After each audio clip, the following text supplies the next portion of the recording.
think we all know this, but advertisements are not the best indicator of what a company stands for. Welcome to What the Feminism. I'm your host, Ira, and today we will take a look beyond billboards, advertisements, celebrities, and pop culture, beyond just the internet feud between the clothing giants, Gap and American Eagle. As if you haven't seen 1,000 reels about it already. American Eagle launched a campaign with Sydney Sweeney, where the big tagline was, "Sydney Sweeney has great genes." People immediately pointed out that it wasn't just about the genes. It was selling an image, blonde hair, blue eyes, and the classic all-American look, as if that was the standard of what's good. The pun on jeans versus jeans made it feel like the ad wasn't just selling denim. It was selling the idea of her looks, her genetics, or what makes her great.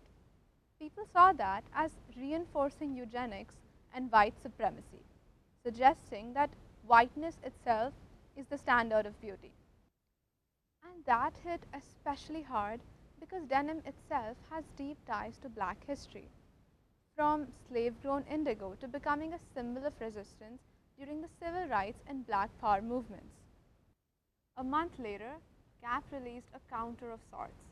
They featured KATSEYE, an all-women of color group, dancing to Kelly's Milkshake. And just like that, the internet lit up again.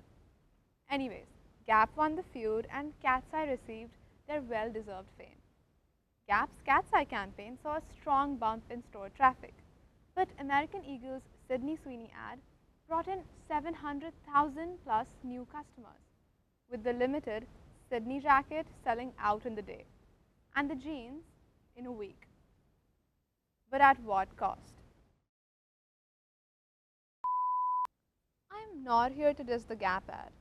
I think it was a quick and iconic response to American Eagle's advertisement. Collaborating with KATSEYE was a genius idea, even if it was just for marketing. But the question is, do companies actually practice what they preach?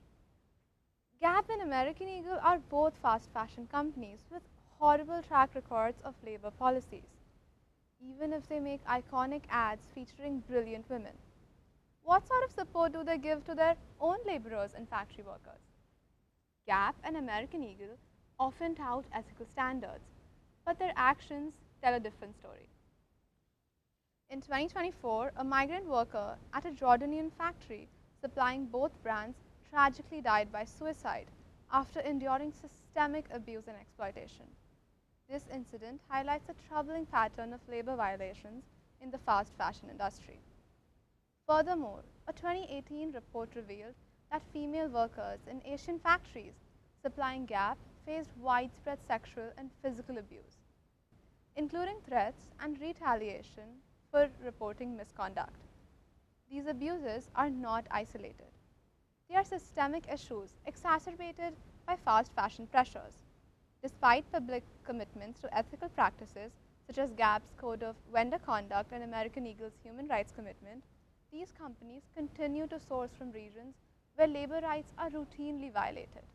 The gap between their ethical claims and the reality on the ground underscores the need for genuine accountability and transparency in the fashion industry. You know, fast fashion isn't just about cheap clothes. It has a huge human cost, especially for women and children. Most of the labor behind these trendy ads happens in poor countries, where women make next to nothing and often face unsafe conditions, harassment, and even abuse. It's not just about pay, it's about power, exploitation, and systemic inequality. From an intersectional feminist perspective, these issues are tied to gender, class, and global inequities.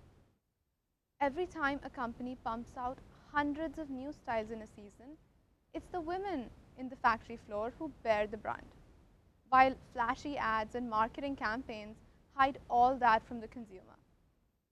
At the end of the day, the Gap ad was smart and iconic.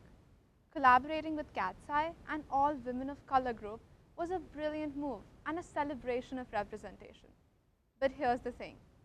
It's not feminism if it doesn't fight for all women, including those making the clothes under unsafe conditions, underpaid, or silenced in factories.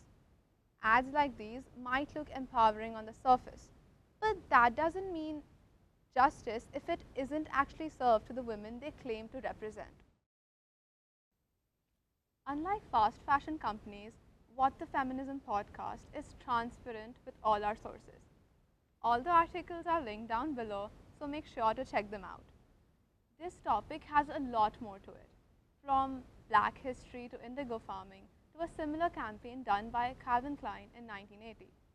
I have linked some YouTube videos that might be helpful for you to learn more.